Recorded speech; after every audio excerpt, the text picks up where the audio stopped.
Every story appears ordinary until you see the core side of it. And what you're looking for is a story behind the news. We bring it to you from Lagos, the commercial capital of Nigeria. Giving you all sides and political stories round the clock. Every detail from the start line to the final whistle. CoreTV News, expanding your view.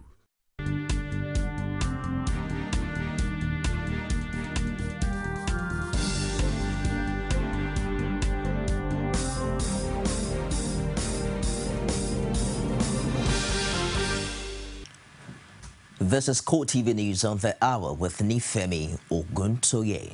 The Nigeria police have expressed readiness to ensure the safety of lives and property during and after the Ekiti election.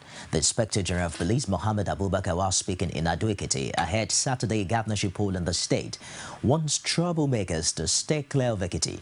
He reveals that the state borders will be closed at 6 p.m. on Thursday. Rashid has more in this report.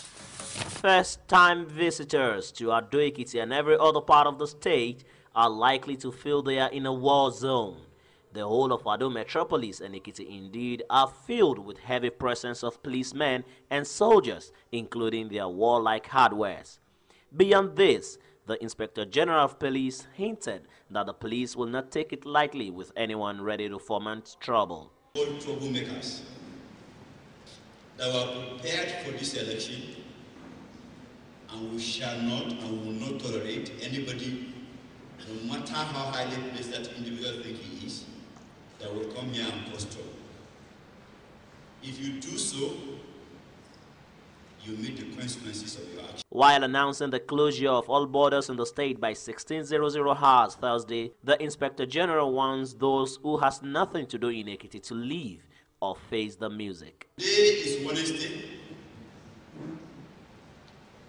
and we are 3 days to this election. If you are not from Ekiti State and you have nothing to do this election, I want to warn, today should be your last day in this state. If by tomorrow 1600 hours 6 p.m. we find you here, we shall get you arrested.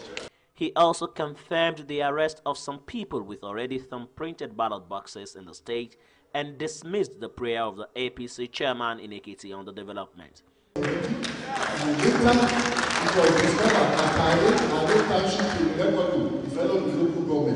I commend the state security service because we learned and we know those people who are arrested where they are being completing papers. We want to know. We want these people paraded. So we have to allow them to conclude that investigation first. We cannot compare that investigation. They must do their job in accordance with the law. They cannot tell you anything until they finish that. Abubakar again reminded the police on the need to be civil with the electorates. Do not expect any security agent to misbehave to anybody. We expect them to respect every citizen of the state, and if they do otherwise, we have monitors who will take them up and they will be sanctioned. As it is, the stage, according to the police, is now set for the conduct of the Saturday election. Rashid, CoreTV News, Ado-Ekiti. Meanwhile, the June 21 governorship poll in Ekiti State has again stirred the honest nest. This time, popular Lagos-based lawyer Bamidele Aturu, who has been speaking on the security arrangement put in place for this weekend poll, says the heavy security presently in place in Ekiti is enough to scare away many. That militarist mentality still holds sway. We still think that unless we flood the place with soldiers, flood the place with policemen, there is no security. And that is the tragedy of our situation. Because you can do the Ekiti election without creating this frenzy, this excitement, this panic. Now you are going to scare away some of the voters. I mean, there are people who say, look, at my age, maybe I'm 70 years or 80 years, why should I go and queue up when somebody can just kill you accidentally? So I think that we need to go back to the drawing board and train our law enforcement agents. Watch out for more on Arturo in our weekly news program, Judiciary Today. And still in Ekiti, where the 24th governorship poll has received the standing orders of the various stakeholders in the election. Speaking at the INEC Stakeholders Forum in Ado-Ekiti, Chairman of the Commission, Atahiru Jaga, reviews the security features embedded in various ballot materials to ensure credibility of the election. Rashid was there. The stakeholders meeting, which attracted top echelons of INEC officials, security agencies, political parties and their candidates, was said to be imperative in order to display the level of INEC's preparedness at conducting a credible election. The Commission in Ekiti State remains steadfast and committed to the guiding principles of INEC, which among others include transparency, fairness, equality and integrity, and has assured of its readiness to create a level playing field for all the political parties and candidates during the governorship poll. INEC's National Commissioner in charge of Ekiti State, Lai Olurode, is counting on the cooperation of political parties for the success of the election. If you choose on your own to elect the election fiasco, to let the election go under, we cannot, security agents cannot do more than what they are doing. We have been contemplating when do we distribute the election material. Should we do it 2 days, 3 days to the election? And we are afraid what will happen to those materials. Not by INEC officials, but by other players in the game. Expressing direct shift from previous elections, Chairman of INEC, Atahiru Jaga, highlighted the security features in the various voting materials made to forestall rigging. We have customized ballot papers such that ballot papers from one local government to another have different colors. We have customized even the result sheets. There are unique result sheets for each polling unit for this election. So you cannot move result sheets across polling units, because if you do that, it will be detected and it will be dealt with. All the ballot boxes are serially numbered. For his part, Inspector General of Police Muhammad Abubakar wants politicians to act only within the ambit of the law on election day. Center, you cast your vote and you are free to go back to your house. You cannot take any government vehicle of whatever kind and say, I am going for supervision. You have nothing to supervise. That day, you are not a supervisor. Allow INEC to do its job. Is it not so? Yes. With these developments, all eyes are now focused on Ekiti as the D-Day draws close. Rashid, CoreTV News, Ado-Ekiti. Largest opposition party, the All Progressives Congress, says it won't accept the outcome of this weekend's governorship election in Ekiti State if the process is not transparent. This was the message new party chairman John Odigo Yegon passed across shortly after the inauguration of the APC's new national executive in Abuja. The party leader noted that series of events in the last 72 hours are pointers to the desperation of the People's Democratic Party to rig the election at all cost.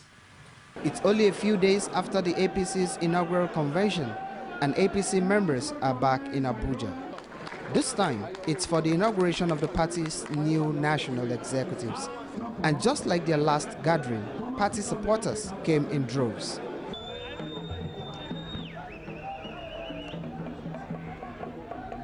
There had been suggestions that some of the newly elected party executives had been dropped, but convention chairman was quick to clear the air on this. So the contention about women leader in the northeast and an ex-official is a mere rumor going on.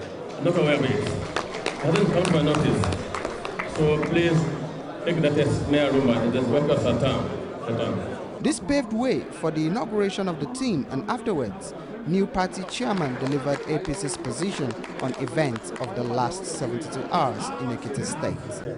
On Tuesday, June 17th, 2 loaded aircraft landed at Akure Airport with undisclosed content. What has made this even more suspicious and ominous is the presence of the Minister of State Defense. He also left no one in doubt about how the party will take it if the process is eventually compromised. And for the APC chairman, the earlier President Jonathan takes action, the better. And with your cooperation, we are going to work night and day. We are going to toil night and day to fulfill the promise of the APC. To underline APC's party's readiness to checkmate what it insists is PDP's rigging agenda, the new party chairman has decided to relocate to Ekiti State. John Odigwe Oyegun accepts that it is his first real challenge as party chairman, and he is convinced he will start his tenure on a good note by leading APC to victory in Ekiti State. Meanwhile, former pioneer member of the APC, Tommy Kimi, has attributed his problems with the party to the tyrannical approach to leadership of Bola Ahmed Tinubu, whom he said threatened fire and brimstone if the former Edo State Governor John Odigwe Oyegun did not emerge as the APC national chairman. Describing the power the former governor of Lagos State wields in the APC, Ikimi says Tinubu operated as the core of one of these caucuses, whose membership varied from time to time within the realms of his whims and caprice. Ikimi, a former foreign affairs minister, accused Tinubu of turning the opposition party into a private property and that some stalwarts of the APC were willing to accede to his whims, which eventually turned the party's convention last week to a charade. Ikimi added that the party's governors colluded with Tinubu to truncate democratic process at the last convention. You're watching CoreTV News live from Lagos. We'll take a short break and we'll be back with more stories. Do stay with us.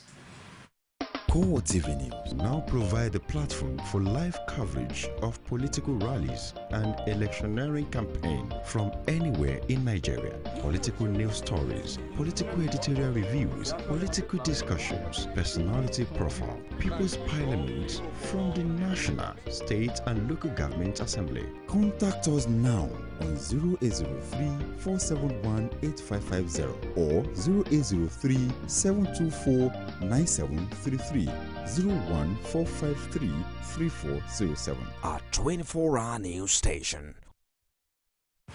Glad to have you back. For more information on our news and other programs, you can visit us on our Facebook page. It's facebook.com/CoreTV News. You can also follow us on our Twitter handle at CoreTV News NG. Get to watch previous and current edition of our news on YouTube. It's youtube.com/CoreTV, leave a space and news. Outside Nigeria now, British Prime Minister David Cameron has vowed to fight to the bitter end to stop Jean-Claude Juncker becoming the next head of the European Commission. Juncker is the candidate backed by the European People's Party, the largest group in the European Parliament, as well as by German Chancellor Angela Merkel. Cameron strongly opposes his candidacy, saying he's a federalist who will not adopt the reforms that London says are needed to put the 28 major bloc back on track. Cameron's words were the latest charge in his lengthy battle to stop Juncker from taking the job.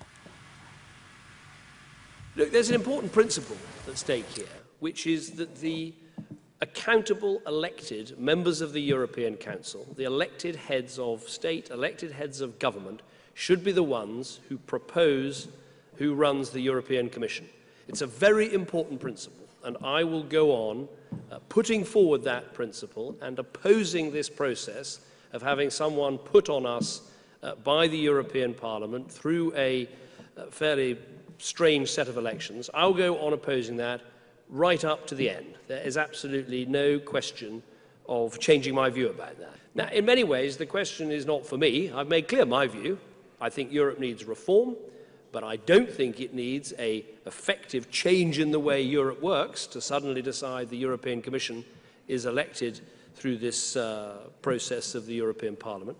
So my view is very clear. I think it's for others to make their view clear. If you are for reform, then you need to stand up and fight for reform. If you are against transferring power from the European Council to the European Parliament, if you're against that, you have to stand up and say so. I'm very clear, it'd be completely wrong, because this is an issue of principle, to suddenly turn around and say, well, it's all right for this election to lead to a particular person to run the European Commission. I just think that's wrong, and I will go on thinking it's wrong right up until the end. European leaders are expected to hold talks on the European Commission leadership at the European Council meeting on June 26 and June 27 in Brussels. And that wraps it on CoreTV News this hour. Do join us again at the top of the hour for more stories. I am Nifemi Oguntoye. Core Digest continues shortly. Do stay with us.